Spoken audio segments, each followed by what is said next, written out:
Donc, j'ai le plaisir d'accueillir, on vous voit déjà avec nous, Sébastien Meunier. Bonjour Sébastien. Bonjour. Voilà, tu es vice-président de Smart Building, Bien. SBA. Ensuite, Vendry Enroth. Bonjour Vendry. Bonjour à tous. Voilà, tu es directeur des affaires publiques Somfy Group et adhérent Ignes, donc le représentant d'Ignes aujourd'hui. Et enfin Thierry Duroy. Bonjour Thierry. Bonjour Xavier.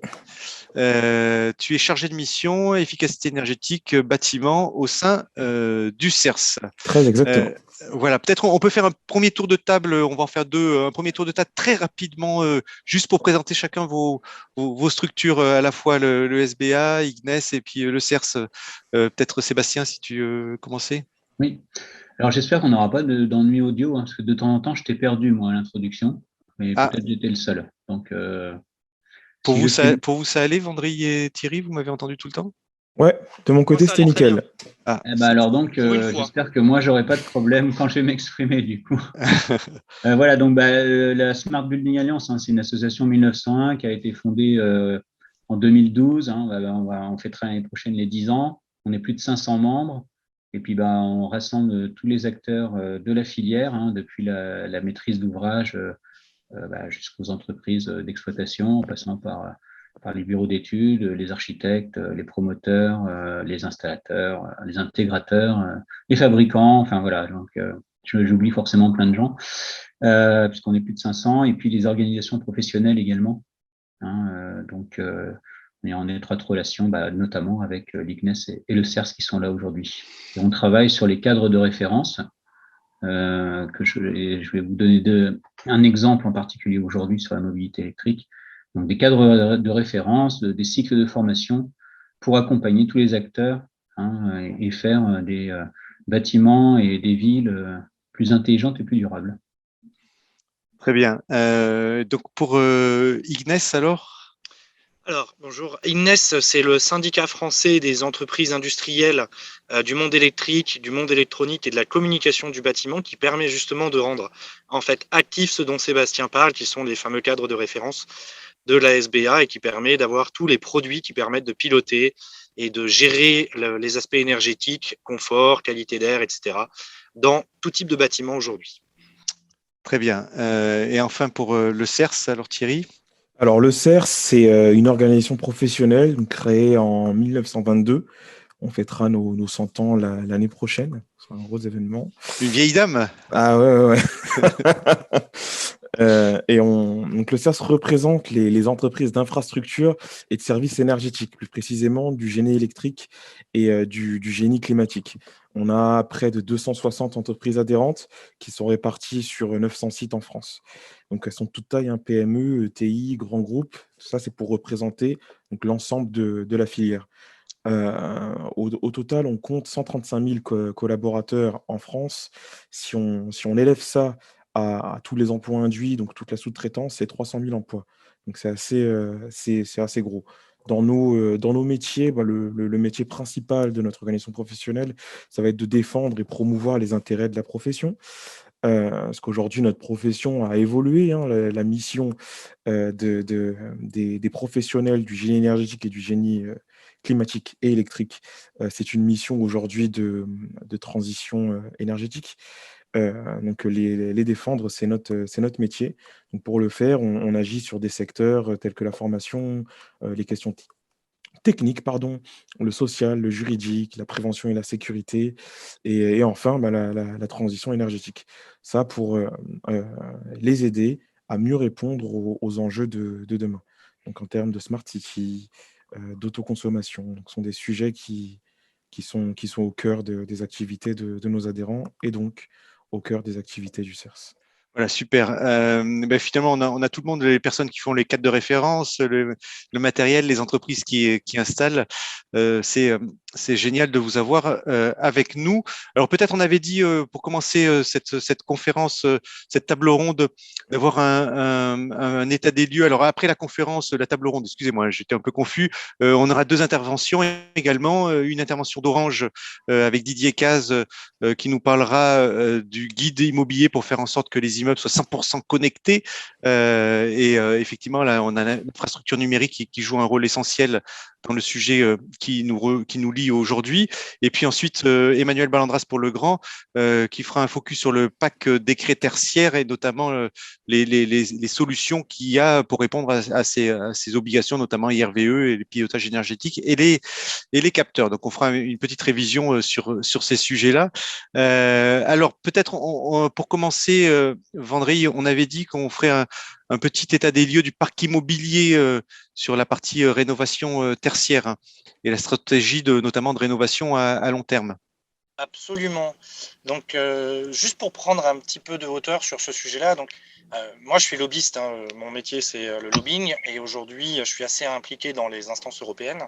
Et pour vous donner un petit peu un état du parc immobilier européen dans son ensemble, donc vraiment tout type de bâtiments confondus, aujourd'hui quelques chiffres, le parc immobilier européen, ça représente 40% de la consommation énergétique européenne et 36% des émissions de gaz à effet de serre. Et depuis les années 2000, évidemment, il y a eu un focus politique qui a été mis de manière à pousser la rénovation de ce parc immobilier européen, donc évidemment français, je vais vous en parler un tout petit peu après. Et pour ce faire, la directive performance énergétique des bâtiments, qui est le texte de référence au niveau légal pour tous les aspects du bâtiment, il a obligé tous les États membres depuis 2012 à mettre en place des stratégies de rénovation à long terme de leur parc immobilier. Donc, on mettra le lien d'ailleurs de la stratégie de rénovation à long terme de la France, qui a été mise à jour en 2020, suite à la mise à jour de la dernière directive qui date de 2018. Cette directive étant d'ailleurs en rediscussion en ce moment même, on attend une proposition pour le 9 décembre. Donc, on va encore avoir, entre guillemets, des choses à faire par rapport à ça. Vous avez tous entendu parler, j'imagine aussi, de ce qu'on appelle la Renovation Wave, qui est la vague de rénovation en Europe.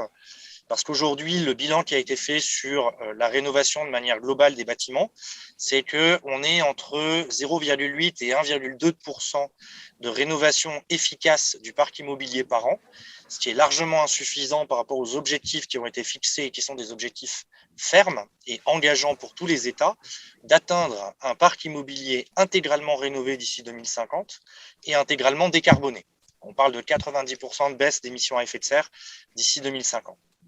Et ce qui est important de savoir dans ce parc, c'est qu'il y a une estimation qui a été faite aussi par la Commission européenne que 75% du parc immobilier total européen est aujourd'hui classé dans les pires classes énergétiques, donc il est totalement inefficace. Et la grosse problématique, c'est qu'on sait qu'aujourd'hui, 90% des bâtiments existants, ils seront toujours là en 2050.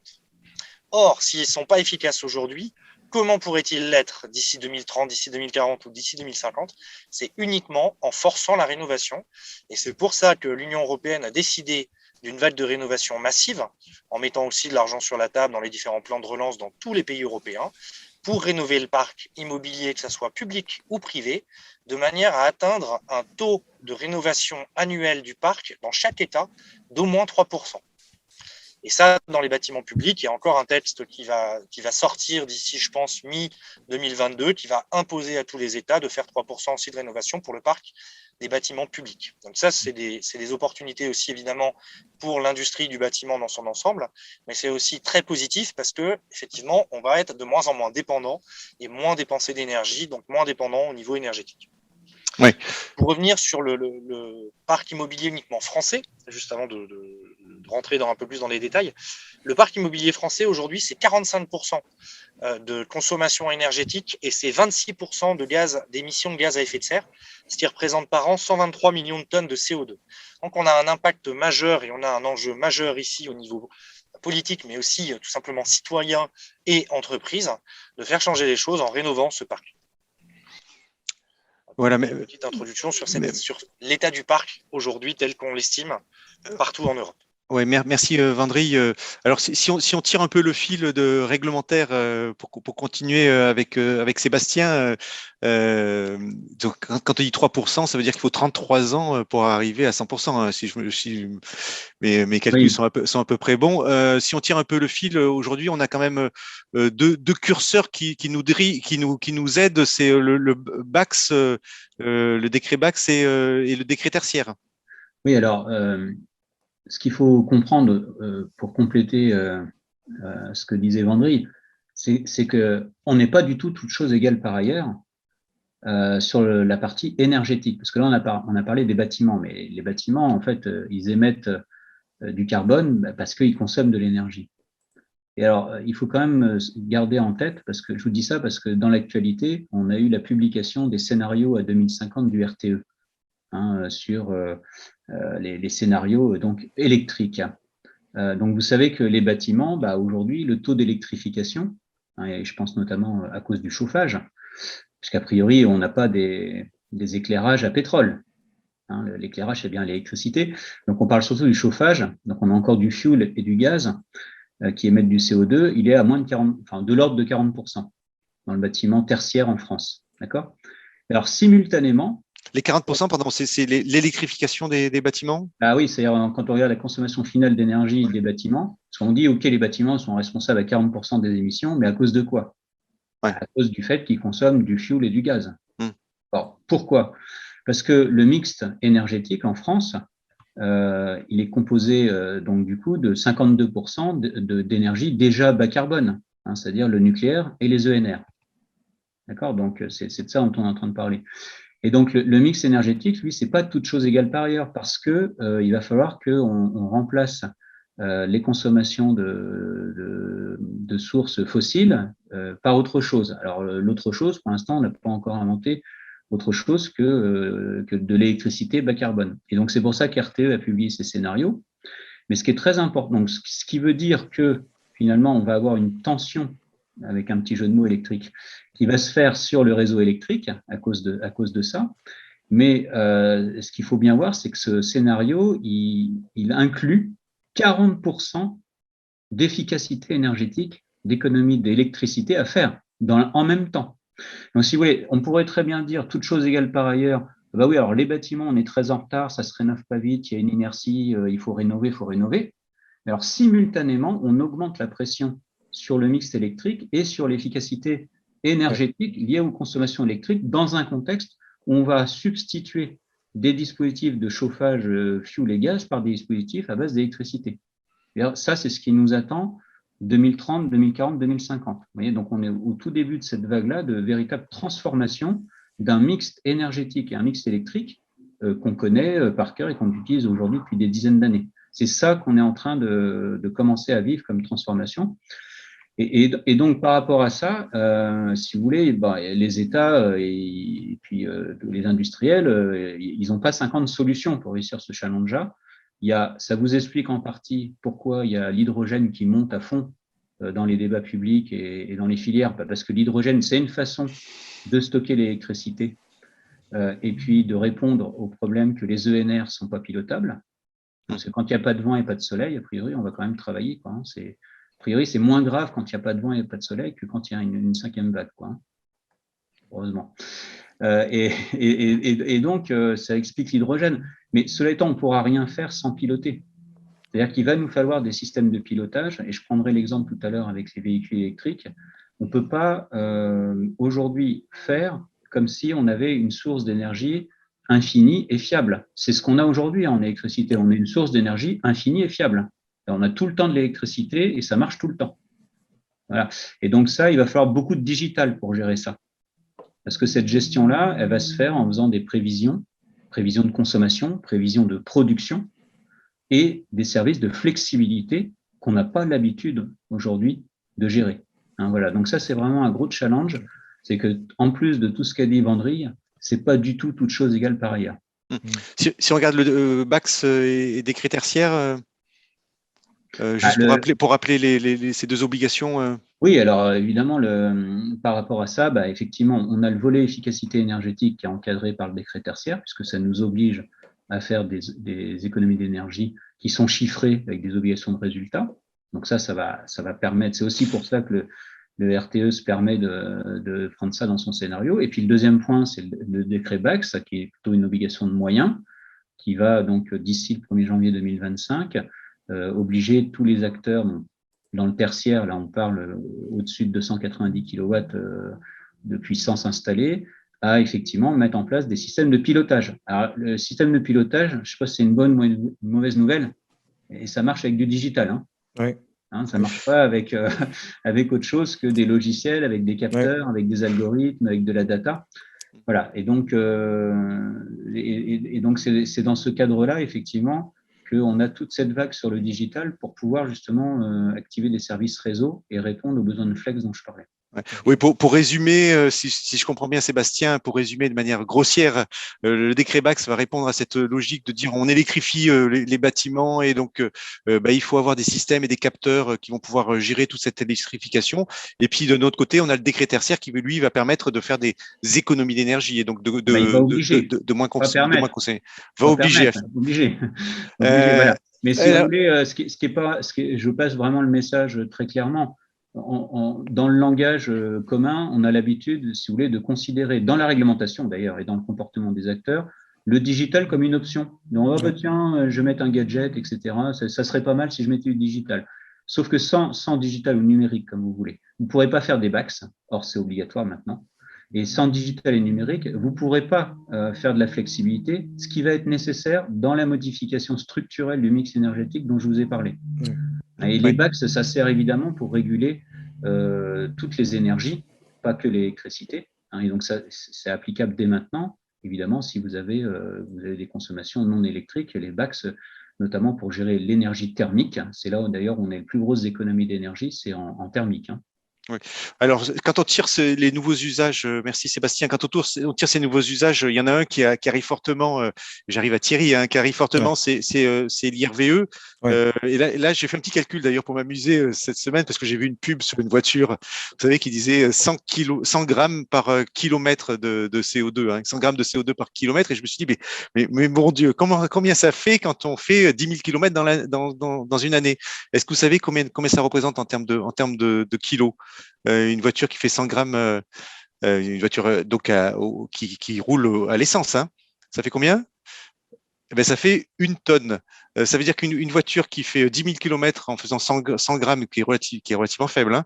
Je regardais une Porsche Cayenne, c'est 250, hein, vous voyez, c'est 2 tonnes et demie. Donc ça fait 1 tonne par an et par habitant, sachant que le Français aujourd'hui moyen consomme environ 10 tonnes, hein, je ne veux pas regarder l'épaisseur du trait, et que si on veut être à l'équilibre en 2050, il faut arriver à 2 tonnes.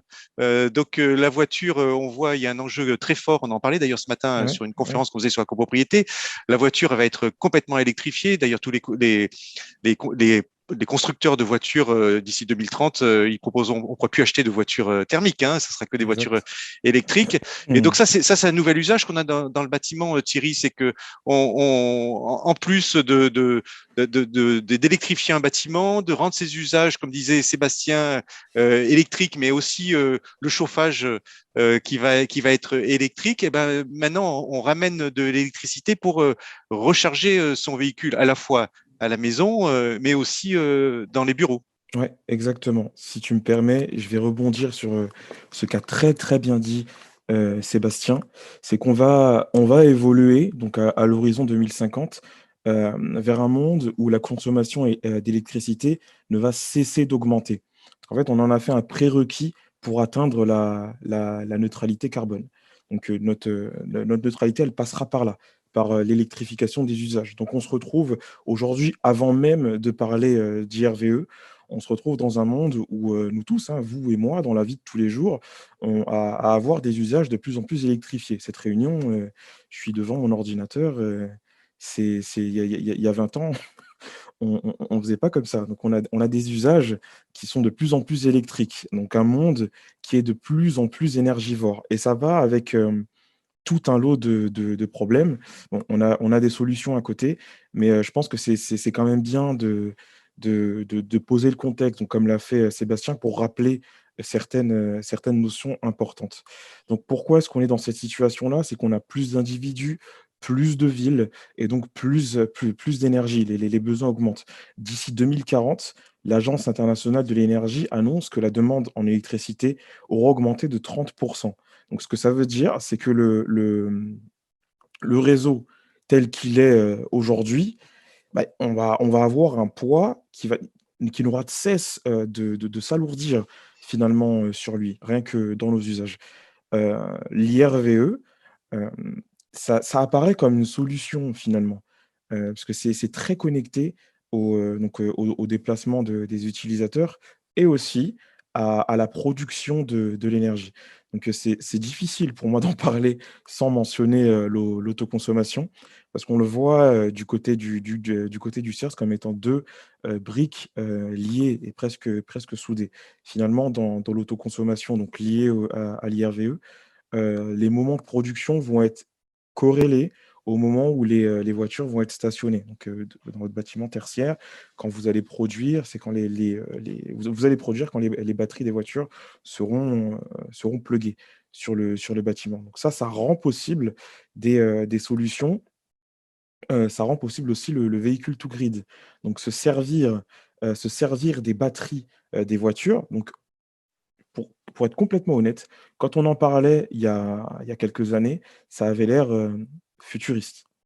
Mais quand on voit la direction, qu'on prend aujourd'hui, d'ailleurs merci Vendry d'avoir rappelé, tout le climat européen autour de ces sujets-là. Quand on voit la direction qu'on prend, donc avec l'électrification des usages et la place qu'aura le véhicule électrique, on est déjà en train de créer cette place.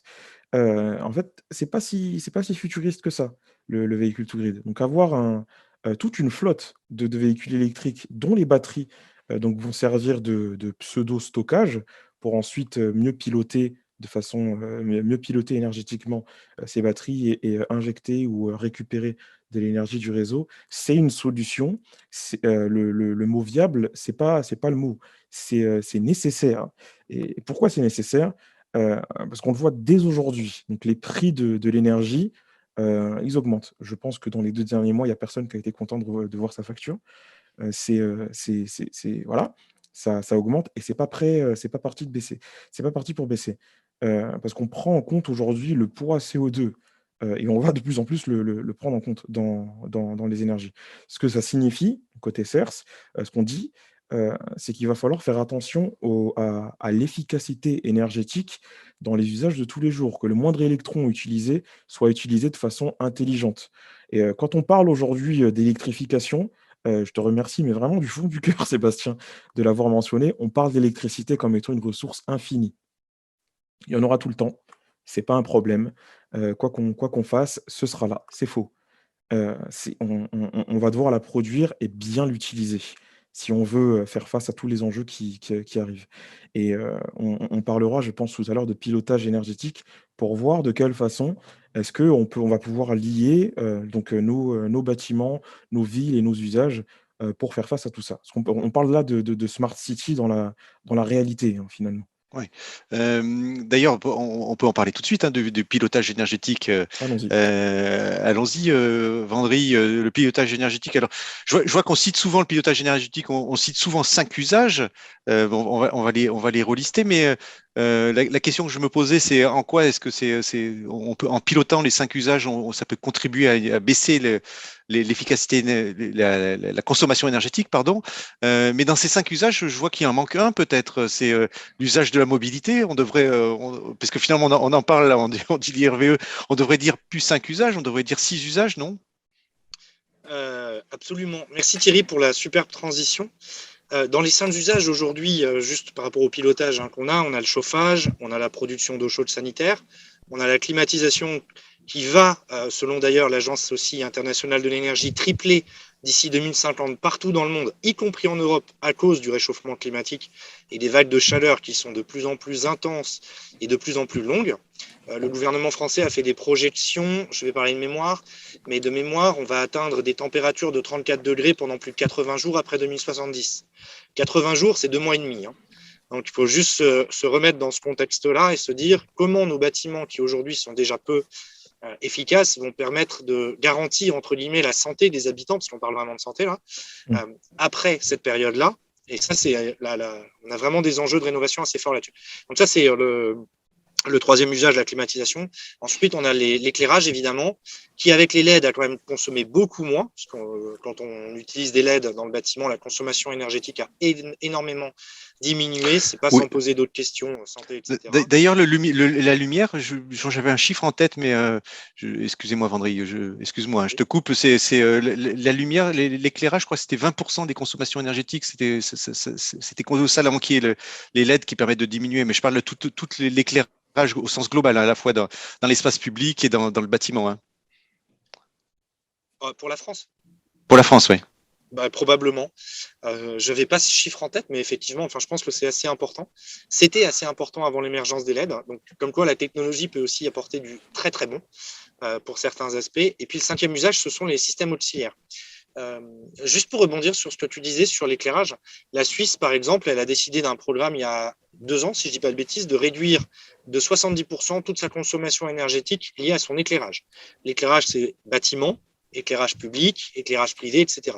Et il y a des gros programmes, alors évidemment de mise à jour des systèmes techniques type lampe, LED, etc., ampoules, mais il y a aussi des programmes de dire on va utiliser plus la lumière naturelle qu'on a dans les bâtiments en abondance et qu'on aura de plus en plus en abondance avec le réchauffement climatique d'ailleurs, donc il faudra aussi savoir se protéger en fonction des saisons, pour aussi baisser la consommation d'éclairage artificiel. Et ça, là-dessus, par rapport aux 5 usages dont on parle, le pilotage, il a vraiment un rôle monumental à jouer parce qu'aujourd'hui, on a une situation dans laquelle on a dans les bâtiments tertiaires généralement des systèmes techniques du bâtiment, de la BMS, Building Management System, etc., de la GTB en français, qui permet de piloter ces différents usages. Et plus on aura d'usages en fait dans le bâtiment, typiquement si on rajoute la ventilation, si on rajoute les protections solaires automatisées, si on rajoute d'autres éléments type sécurité aussi et autres, on arrivera en fait à atteindre des niveaux d'efficacité énergétique qui sont beaucoup plus importants. Un chiffre là-dessus, si on met de la protection solaire dans un bâtiment, on réduit sa consommation globale de 30% et juste la part de l'éclairage, on la réduit de 57%. Alors, si c'est évidemment équipé en LED, le montant est relativement faible, mais ça montre la capacité qu'en fait un système peut apporter à l'ensemble des autres systèmes. Et plus les systèmes seront évidemment interopérables, ils se parleront les uns les autres, et plus tout fonctionnera ensemble, mieux ce sera. Et c'est une volonté politique que tout le monde connaît aujourd'hui d'aller dans cette direction-là en disant il faut que tous les systèmes différents se parlent. Et ce n'est pas uniquement la verticale du bâtiment, ça concerne effectivement, comme l'a rappelé Thierry, la mobilité, les télécoms, le système énergétique, etc., etc. Et ça, ce sont des messages qu'on a reçus au niveau politique dès 2015-2016 au niveau de l'Union européenne, où ils nous disaient qu'il faut aller dans cette direction-là, c'est impératif qu'en fait toutes les verticales, pas uniquement la verticale du bâtiment, mais la verticale du bâtiment plus l'automobile, plus ceci, plus cela, parlent les mêmes langages et arrivent en fait à être interopérables. Oui. Et c'est ça qui permettra d'atteindre les meilleurs niveaux d'efficacité énergétique. Oui, on sent une convergence entre ces différents systèmes. Et donc, sur l'interopérabilité, Sébastien, finalement, on se dit, on est en train de construire une architecture des bâtiments, une architecture numérique ou d'équipement.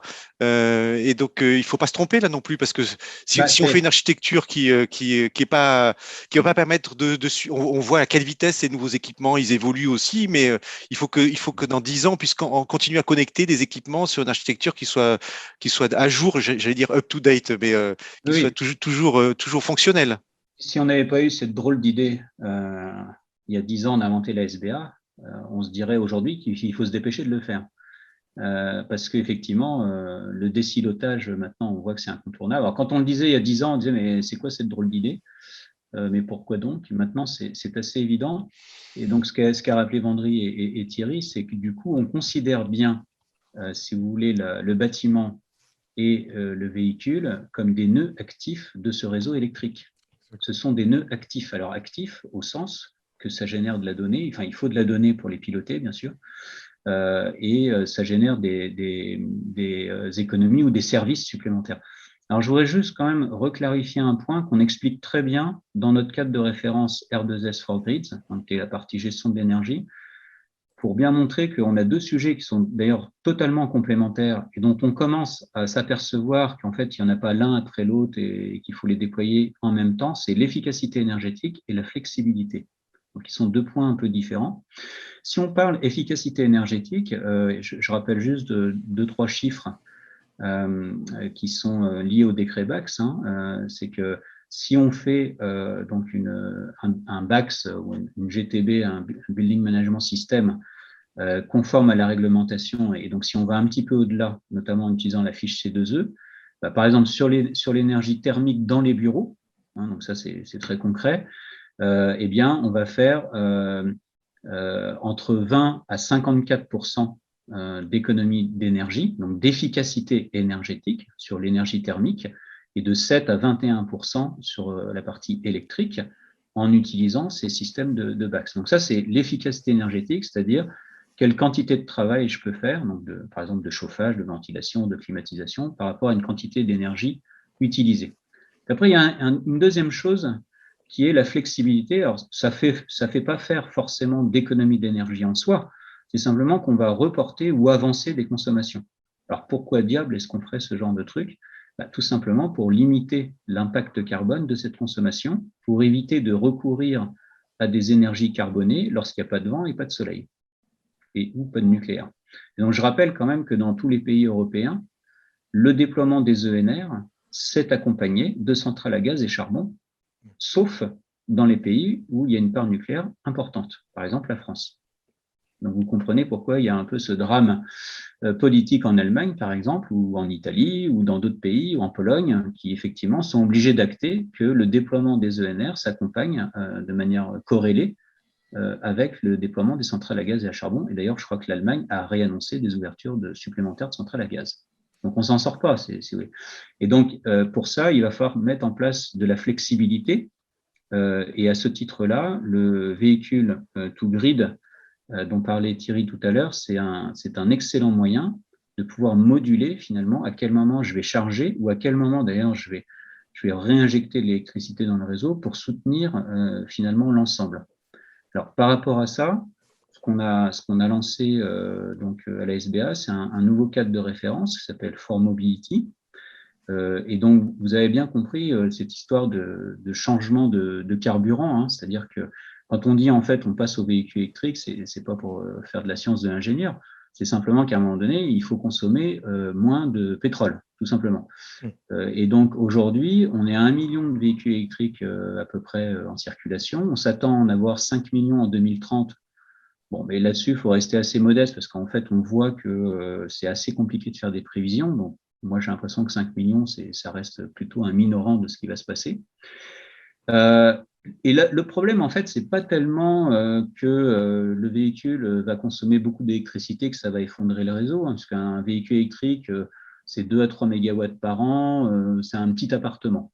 Bon, mais le vrai problème, c'est pas ça représente 1% du scénario RTE. C'est intéressant de dire c'est un petit appartement, voilà, parce que ça ramène à des consommations qui sont intelligibles, parce que quand on dit des mégawatts, on ne sait pas ce que c'est. C'est pour ça que je vous disais tout à l'heure 100 grammes. Bon, c'est pas pour parler de moi, mais je vous disais 100 grammes par kilomètre, ça représente de CO2 par kilomètre, ça représente rien, mais quand on dit une tonne à l'année, ça représente tout de suite quelque chose et qu'on le met en perspective. Donc, si vous voulez, on pourrait dire c'est gigantesque. Vous vous rendez compte, c'est comme si on disait il y allait y avoir 4 millions d'appartements en plus comme ça qui vont arriver. En fait, ça représente que 1% de la consommation électrique totale du scénario du RTE. Donc, c'est pas trop le problème du stock, en fait, de la quantité totale. Le problème, c'est plutôt la simultanéité de la charge. C'est pas pareil si chacun se recharge au fur et à mesure quand il a besoin et on lisse la charge que si tout le monde se recharge en même temps ou tout le monde s'arrête de recharger en même temps d'ailleurs. Ça marche dans les deux sens. Et donc, on voit bien que le pilotage, donc pas du bâtiment, mais du véhicule, mais si le chargeur électrique, on aura 30% des véhicules qui seront électriques dans les parkings des bâtiments, notamment parce qu'il va y avoir des flottes captives d'entreprises. Moi, je ne sais pas dans vos boîtes, mais par exemple, chez ABB, maintenant, c'est interdit de commander pour les collaborateurs des véhicules de fonction diesel si on fait moins de, je ne sais plus combien, de 15 000 km par an. C'est interdit. On est obligé de prendre de l'électrique. Ouais. Et donc, si vous voulez, dans les entreprises, il va y avoir, bon là, nous, au niveau de la SBA, on communique sur d'ici 2030, 30% de véhicules qui seront électriques. Ça veut dire quoi? Là, on est en train de parler d'annexe au bâtiment. Finalement, ce n'est pas sur la voie publique, c'est dans le bâtiment. Vous avez des parkings. Il va falloir accueillir des véhicules en quantité Mais donc, ça veut dire une infrastructure électrique qui va avec. Sinon, les collaborateurs, peut-être, ils ne pourront pas rentrer chez eux, etc. Et donc, si vous voulez, ça demande d'avoir une gestion de ces flottes, avec peut-être des véhicules de service, il faut qu'ils soient disponibles tout de suite, avec des gens qui arrivent le matin, qui repartent le soir. Donc, on voit bien qu'en termes d'usage, ce n'est pas tout à fait la même chose. Et si on veut gérer ce dimensionnement de l'infra et la qualité de service, il faut qu'il y ait de l'interopérabilité, il faut qu'on puisse gérer pour pouvoir sous-dimensionner les infrastructures électriques. Évidemment qu'on ne va pas faire une installation électrique qui correspond, je ne sais pas s'il y a 20 chargeurs, à 20 chargeurs, admettons à 100 kW chacun, vous imaginez, on ne peut pas faire ça. Et donc, pour pouvoir caractériser tout ça, on a mis ça dans un cadre de référence, For Mobility, avec un Smart EV Score. Alors, un Smart EV Score, vous savez, c'est un peu comme les réfrigérateurs, la ABCD. Et donc, ce qu'il faut comprendre, c'est qu'aujourd'hui, une infrastructure qui respecte la réglementation, c'est du E. Pourquoi ? Parce qu'avec la classe D, donc un peu mieux que E, on va avoir déjà un pré-équipement au-delà des obligations réglementaires du neuf. Et là, on parle bien du parc existant. Les nouvelles voitures de fonction, là, ce n'est pas que pour les bâtiments neufs, hein. C'est pour les collaborateurs dans les bâtiments existants. Ouais, donc, on ne peut pas attendre de rattraper la réglementation du neuf. Donc, ça, c'est D. C, c'est quand l'infrastructure IRVE, donc des recharges, va être mutualisée et mutualisable. Mais c'est indispensable. C'est-à-dire qu'en fait, on dit, en gros, l'EV score minimum, c'est C, en fait, en vrai. Parce que sinon, au-delà, si elle n'est pas mutualisée, en fait, on voit bien qu'on est obligé de surdimensionner, ce qui est totalement inefficace, et très coûteux, y compris en carbone, d'ailleurs.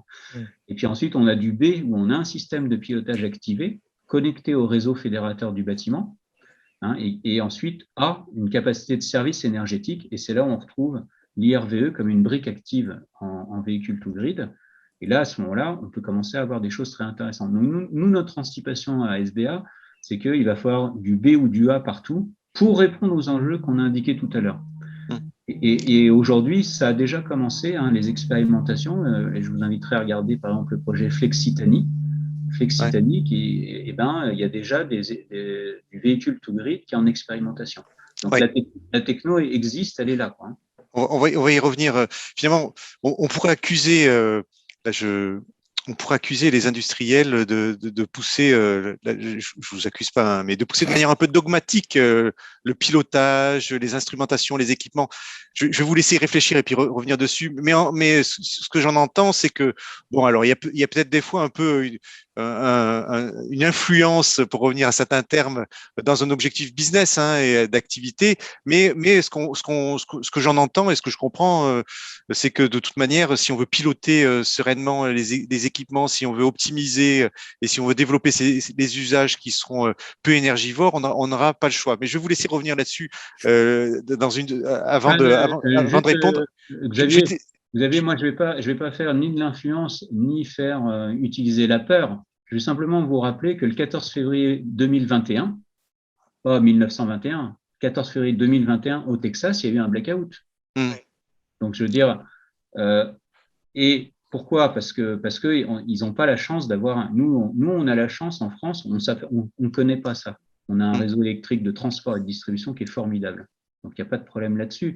Sauf que c'est pas toute chose égale par ailleurs. C'est pas pour dire attention, il va y avoir des blackouts. C'est pour dire il y a des challenges à relever si on veut tenir les objectifs. Pour ça, il va falloir électrifier les usages. On n'a pas le choix parce qu'on n'a rien d'autre à se mettre sous la dent à part de dire on arrête les activités. Et par rapport à cette électrification, il faut piloter. Il faut mettre de la flex et donc il faut du digital et il faut s'adapter à cette contrainte qui est qu'on n'a plus de l'énergie électrique gratuite illimitée. Pardonnez-moi pour le terme gratuit, au sens qu'on ne paye pas vraiment les conséquences qui vont avec. Et notamment, en France, on a la chance d'avoir une électricité décarbonée. Ouais, mais on va revenir dessus. Mais moi, j'en suis persuadé. Alors, pour vous donner un chiffre quand même, à tous. Il y a Enedis qui parlait ce matin. Ils ont les projections du nombre de véhicules. Si j'ai bien retenu, Sébastien, ou c'est que tu disais un véhicule, ça équivaut à un petit logement en termes de quantité énergétique. Les projections 2035 d'Enedis, c'est 17 millions de véhicules électriques, une explosion des véhicules électriques, parce que tous les constructeurs s'y mettent et puis on n'aura pas le choix. Et donc, et puis le deuxième chiffre qui donne, ça c'est pour Thierry, et je viens vers toi, il y a 90% de la recharge qui se fait à domicile. Donc on voit que aussi en termes d'usage de l'IRVE et de la recharge de l'IRVE, ça va pas être la même chose. C'est-à-dire que peut-être que à domicile on va recharger et puis au bureau, on va redistribuer l'énergie qui a été rechargée pendant la nuit. Ouais, ça, c'est des usages qui vont être amenés à évoluer avec les bâtiments tertiaires de toute façon. Parce qu'aujourd'hui, le détenteur enfin, si on fait une photo du secteur aujourd'hui, un détenteur de voiture électrique, donc avec ça, s'il a une maison, il va essayer au maximum de pouvoir la recharger chez lui. On n'a pas encore les villes et les bâtiments tertiaires qui sont parfaitement équipés pour s'en servir de la meilleure façon possible, c'est-à-dire pouvoir recharger un petit peu où on veut, disposer de chargeurs sur la route, ce genre de choses. Donc, c'est absolument pas étonnant qu'on en soit là aujourd'hui. En revanche, je pense, et ça n'engage que moi, que ces chiffres-là vont être amenés à évoluer de façon drastique par la suite. Quand ce sera une technologie qui sera complètement démocratisée, qu'on retrouvera partout, qu'on se mettra à planifier nos parcours en voiture, même en voiture électrique, même sur les longs trajets, l'usage évoluera, c'est certain. Et pareil, dans la différence entre le tertiaire et le résidentiel, c'est que demain, quand les bâtiments tertiaires seront parfaitement équipés pour accueillir les véhicules électriques, Sébastien le disait très bien. Il va se passer quelques années là, parce que j'entends 3% par an. Ah, bah, je vais pas me lancer dans des prédictions euh, sans avoir les chiffres avec ma baguette magique, mais je pense que dans les 15-20 prochaines années, euh, tout aura changé parce qu'on va transformer les villes aussi. On va rendre très compliqué la vie aux détenteurs de moteurs thermiques. Je pense que c'est pour encourager justement la transition. Et je pense que ça peut arriver beaucoup plus vite que prévu. Je rejoins Sébastien sur les chiffres. Aujourd'hui, on nous annonce 5 millions. Donc c'est d'ici 2030 ou 17, 2040. 35, 17 millions en 2035 d'après Enedis. Je pense qu'il y a, ouais, il est possible qu'on en ait plus. Ce qui va se passer, ça va être colossal. On va inciter sérieusement les gens à faire le passage. Parce qu'on va en avoir besoin, en fait, je le disais tout à l'heure, mais les objectifs qu'on place aujourd'hui, ils vont avec l'électrification de nos usages. On ne pourra pas faire sans. Hum. Pardon. Non, il y avait un autre sujet, c'est qu'effectivement, là, on parle d'usage, on parle de consommation énergétique, là, on est focusé, mais effectivement, le pilotage, Vendry, c'est pas, et Thierry aussi, c'est pas que disons, c'est pour diminuer la consommation d'énergie, bien sûr, mais c'est aussi le confort, et puis on parle d'un autre sujet qui est la qualité de l'air intérieur. Bon, on en parle beaucoup avec la Covid, donc il y a effectivement cet aspect-là de pilotage pour faire aussi en sorte qu'on soit mieux à la fois dans le bâtiment, le logement, mais aussi, là, on parle tertiaire, on parle dans les bureaux. Si tu me permets, Vas-y. Vendry, de commencer, pour rebondir sur ce que tu disais, Xavier, par rapport à la qualité de l'air, il y a eu un monde avant-après la Covid. C'est complètement différent. Aujourd'hui, quand on pense à un bâtiment, on le pense en termes de santé aussi. Donc, on se retrouve avec quand même pas mal de choses quand on imagine un bâtiment. Il y a l'aspect énergétique et l'aspect santé maintenant. On va faire très attention à la santé des usagers à l'intérieur d'un bâtiment. Et ça passe par du coup le pilotage de la qualité de l'air à l'intérieur du bâtiment. Côté CERS, on a rencontré une startup qui travaille sur un logiciel justement pour mieux piloter la qualité de l'air après la Covid et suivre un petit peu les risques. Parce que demain, ce qu'on aimerait être capable de faire, c'est assurer que dans ce bâtiment-là, vous pourrez venir travailler en toute sécurité. Et c'est pas si facile que ça. Je parle juste de la Covid aujourd'hui, mais on a tout un tas d'autres pathologies donc liées à la qualité de l'air à l'intérieur du bâtiment. Oui, on commence à s'y intéresser aujourd'hui à celle-là.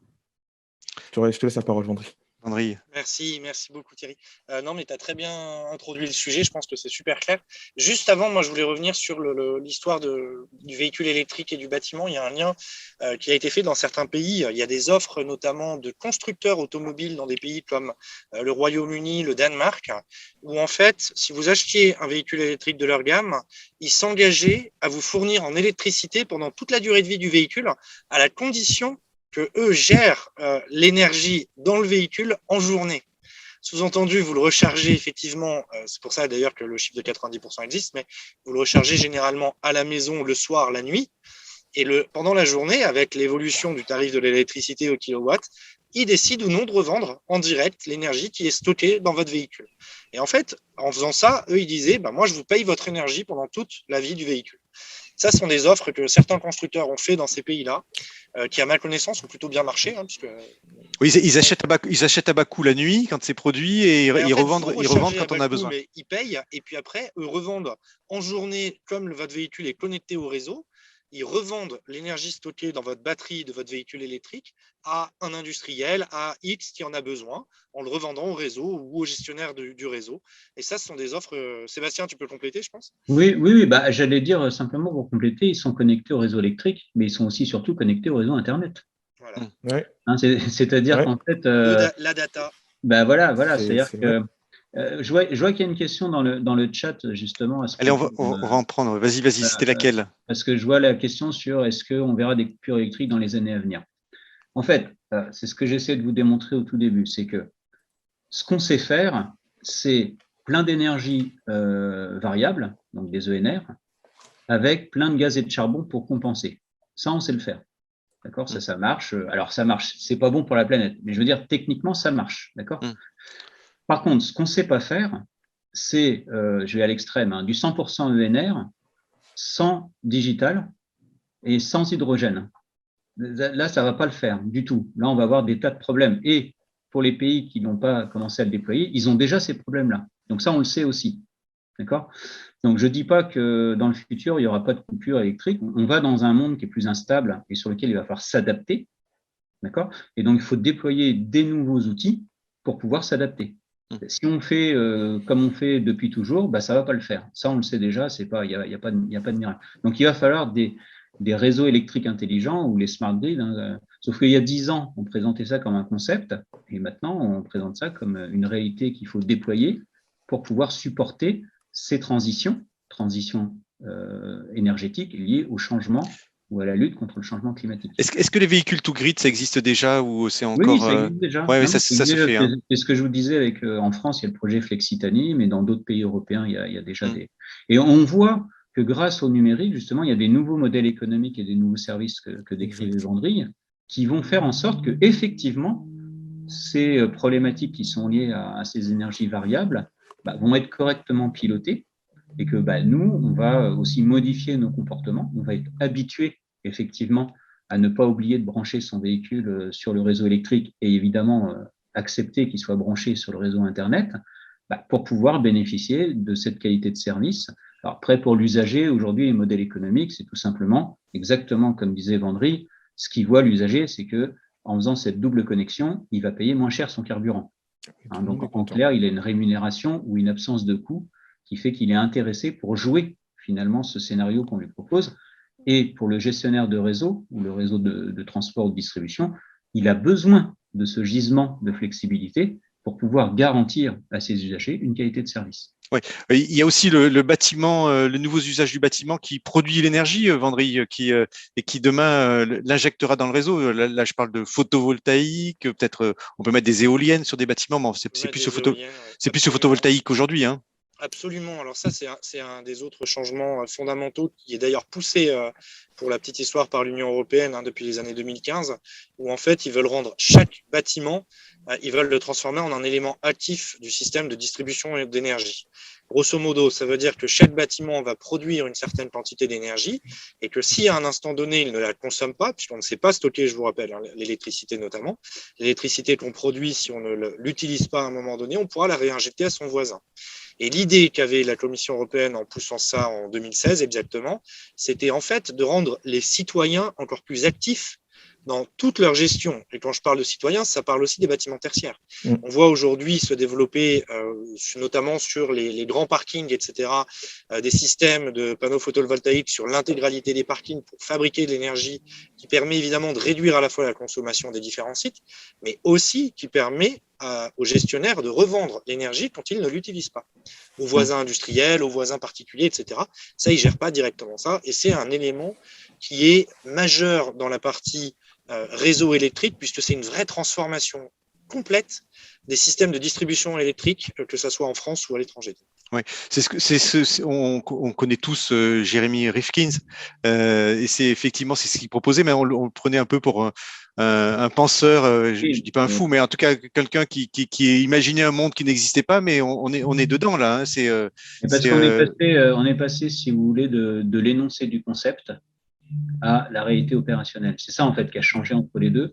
Et quand on dit pilotage, data, logiciel, etc., en fait, ce dont on a besoin, ce sont des nouveaux systèmes d'information et d'aide à la décision. On a besoin d'avoir des tableaux de bord, on a besoin d'avoir des informations pour prendre des décisions différentes de d'habitude. Et donc, ça me permet de vous faire une petite annonce dans le cadre du CIMI qui va avoir lieu en décembre. La SBA va publier donc un paper, enfin une note qui va préfigurer un livre blanc que j'espère venir vous présenter ici en début d'année prochaine sur les systèmes d'information liés au bâtiment, ce qu'on appelle les Building Information Systems ou BIS, et puis bien sûr les operating systems associés, puisqu'on voit qu'une fois qu'on a compris un peu tout ça, on ne peut plus raisonner avec effectivement des silos de data qui ne sont pas interopérables, qui ne sont pas compatibles entre elles, etc. Si on veut vraiment avoir ces systèmes d'aide à la décision, eh bien, il faut un système d'information qui va avec. Il faut des données structurées et donc il faut des cadres de référence. Voilà. Donc c'est vraiment ça, c'est une étape qui est très attendue par le marché. Parce que avant, encore une fois, on présentait ça un peu comme un gadget en disant, bah tiens, je vais rajouter dans le résidentiel, tiens, bah, je vais faire un peu de domotique, ça fera bicher mes voisins ou ma famille. Non, mais là, c'est juste que en fait, on en a besoin pour pouvoir accompagner ces transitions. Thierry, on a une question de François qui pose la question suivante. C'est l'efficacité actuelle des batteries. Est-ce qu'on a des exemples de bâtiments, peut-être que je pose la question à tout le monde, de bâtiments sur lesquels on a… Bon, alors, j'ai compris qu'on peut mettre la voiture, véhicule to grid, mais on peut imaginer mettre des batteries aussi dans les bâtiments. Est-ce qu'on a déjà des exemples comme celui-là? Parce que si j'ai bien compris, c'est où on met de l'hydrogène, on met des batteries un peu pour stocker l'électricité. On n'aura pas trop de choix. Est-ce qu'il y a des exemples de bâtiments comme ça que tu as en tête ou pas, Thierry? Pas en tête tout de suite, mais il y en a un de vous qui en a en tête Ça existe dans le résidentiel beaucoup. Ouais, dans le tertiaire, j'ai pas d'exemple en tête. Peut-être Sébastien en aura. Juste dans le résidentiel, ce qui se fait beaucoup, c'est l'utilisation. En fait, c'est la deuxième vie des batteries de voiture une fois usées qu'on installe en fait comme système qui permet d'accumuler l'énergie dans la maison. La plupart du temps, en rechargeant au moment où le tarif de l'énergie est bas. Et comme ça, les appareils qui en ont besoin pendant la journée, que ce soit le lave-linge, le lave-vaisselle ou quoi que ce soit, qui sont d'ailleurs souvent programmables, permettent de les utiliser à ce moment-là. Oui. Et du coup, vous baissez votre consommation énergétique de cette manière. Donc, on a pas mal de constructeurs automobiles qui proposent cette solution-là, qui est aussi une solution de seconde vie des batteries de véhicules, qui est très intéressante parce que ça montre aussi la circularité de ce modèle économique, qui n'est pas un modèle évidemment sans fin, mais qui est un modèle où une batterie de voiture, elle a une deuxième vie. Ouais. Effectivement, dans le résidentiel, on voit ça un peu partout dans le monde. Dans le tertiaire, un peu moins. Je crois qu'il y a la Société Générale qui a fait un bâtiment comme ça. Ouais. Alors après, on fait du démonstrateur. Mais aujourd'hui, on a quand même un modèle économique qui n'est pas au point. Pourquoi ? Parce que tout simplement, il n'y a pas de tarification adaptée. Et puis encore une fois, on est pour l'instant dans un modèle où l'électricité est illimitée et d'une qualité de service illimitée. Donc, en fait, ce qu'il faut, c'est se préparer à ça. Alors, quand on regarde les scénarios du RTE, effectivement, on dit il n'y a pas énormément besoin de flexibilité, et donc en particulier, pas beaucoup plus d'ailleurs dans les bâtiments tertiaires qu'ailleurs, sauf qu'à partir de 2035, on en a besoin de manière exponentielle. Alors, moi, je pense qu'il va falloir regarder ça chaque année, pour être sûr qu'on ne s'est pas trompé sur la date de départ. Parce que 2035, ça peut paraître très, très lointain, et par rapport au challenge qu'on a à faire, moi, je ne serais pas étonné que les besoins très importants de flex, par conséquent, de stockage d'électricité, soit en forme de batterie de seconde vie, fixe ou mobile, soit sous forme d'hydrogène et de piles à combustible, on en ait besoin vraiment avant 2035. Et que, bonjour le chat, et qu'à ce moment-là, on pourra effectivement avoir les assets, les dispositifs technologiques nécessaires pour pouvoir agir. Allez, j'ai un petit quiz pour vous, Thierry. On va demander à Zoom, là, je vais demander aux services techniques qui mettent un système pour masquer les chats qui arrivent comme ça de manière impromptue à l'écran. C'est une évolution à venir auquel il faut réfléchir tous. J'ai un petit quiz pour vous. On va voir, cher public et chers conférenciers, si vous êtes à l'aise avec ces questions. Mais il ne nous gêne pas le chat. Moi, j'aime beaucoup les animaux salés et bien cuits. Vous savez, je fais toujours cette blague-là. Alors, donc, 3 questions. Alors, un bâtiment faisant l'objet d'une rénovation importante est soumis aux mêmes obligations de prééquipement en borne de recharge que les bâtiments neufs, vrai ou faux? Alors, je vous laisse répondre en même temps. Ah oui, on laisserait. Oui, mais vous pouvez commencer à répondre. Tout le monde peut répondre de son côté. Allez-y. Deuxième question, le calcul des objectifs du décret tertiaire exclut la consommation des bornes de recharge, vrai ou faux? Et troisième question, un système de gestion technique du bâtiment, GTB pour le chauffage et l'ECS, permet une économie d'énergie d'en moyenne 5% ou 10%. Voilà, on vous laisse voter. Allez, je vous laisse 10 secondes, 9, 8, allez-y au vote. Il faut scroller un petit peu, cher public aussi, pour accéder à la réponse du bas. 9, 8, 7, mais moi, je n'avais pas tout vu. C'était 5, 10, 15, 20%, pardon, sur les économies. 8, 7, 6, 5, 4, 3, 2, 1 et 0. Là, vous êtes en train de voter. Là, je vous laisse encore une seconde. Voilà, je mets fin au vote et je vous partage les résultats. Chers conférenciers, on va les commenter. Moi, j'ai les réponses. Alors, pour moi, c'est un peu plus facile. Première question. La question qui était un bâtiment faisant l'objet d'une rénovation importante est soumis aux mêmes obligations de prééquipement en borne de recharge en IRVE que les bâtiments neufs. Est-ce que c'est vrai ou est-ce que c'est faux? C'est tout à fait vrai. Et ça vient de la directive performance énergétique des bâtiments. Eh bien voilà, depuis 11 mars 2021. Donc finalement, sur les grosses rénaux, il faut installer les IRVE comme dans les bâtiments neufs. Et vous serez classe E avec ça. Et vous serez classe E. Oui, on avait compris qu'il y avait plusieurs systèmes qu'il fallait mettre.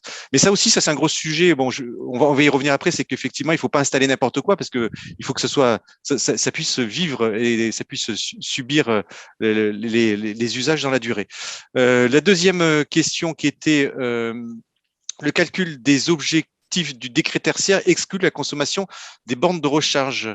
Vrai ou faux? Alors Thierry? Que c'est vrai. C'est vrai, le décret tertiaire ne pénalisera pas l'installation de bornes de recharge électriques. Pardon? Fort heureusement, parce que sinon, on ne serait pas du tout incité à avoir des flottes captives entreprises électriques. Et on sait très bien que les flottes captives, c'est ce qui permet les transformations de marché. C'est pas les particuliers pris un par un. Voilà. Et dernière question, GTB, ça permet combien d'économies d'énergie sur le chauffage et le CS? C'est quoi? C'est 10, 5, 10, 15, 20? Est-ce que vous avez un chiffre en tête comme ça? En fait, il n'y a pas une seule réponse. Les chiffres, je vous ai spoilé un tout petit peu tout à l'heure. Ça dépend de la classe de GTB, en l'occurrence selon la norme 15232. Et ça dépend si on parle d'énergie thermique ou électrique, puisque les chiffres ne sont pas les mêmes. Ouais. Voilà. Il y a un petit tableau à faire. Et puis, ça dépend après du type d'ouvrage. C'est pas la même chose dans les bureaux ou dans les commerces. Ouais. Voilà, donc, mais effectivement, c'est des pourcentages dans tous les cas qui sont plutôt à 2 chiffres. Le seul cas où il y a un seul chiffre, c'est 7% de gain en électrique quand on passe d'une classe C à B. Là, effectivement, c'est 7% en électrique. Mais sinon, dans tous les autres cas de figure, c'est à 2 chiffres, et ça peut monter à 54% dans les bureaux, en tout cas, quand on passe de D à A, on a 54% d'économie d'énergie thermique. Ouais. Ce qui répond aux objectifs d'ailleurs du décret tertiaire, puisqu'on est à moins 40% d'ici 2030. Je rappelle l'objectif de réduction de la consommation énergétique. D'ici 2030, c'est moins 40, ensuite moins 50 et moins 60, si je ne dis pas de bêtises. Oui, donc il y a un gros chantier devant nous. Donc on voit que les nouveaux usages dans le bâtiment, on n'a pas trop parlé de QAI, mais on a plus le temps. Hein. Les nouveaux usages de qualité de l'air intérieur, hein, c'est un acronyme. Les nouveaux usages dans le bâtiment, c'est en train de transformer le bâtiment, et donc il y a des enjeux, et puis à la fois avec l'efficacité énergétique qui vient aussi s'entrechoquer avec ces usages. Voilà, on peut que vous remercier Sébastien, Vendry et Thierry pour cette table ronde. C'était un grand plaisir de l'animer avec vous. Je crois qu'on a abordé à peu près pas mal de sujets. On voit que les enjeux sont devant nous.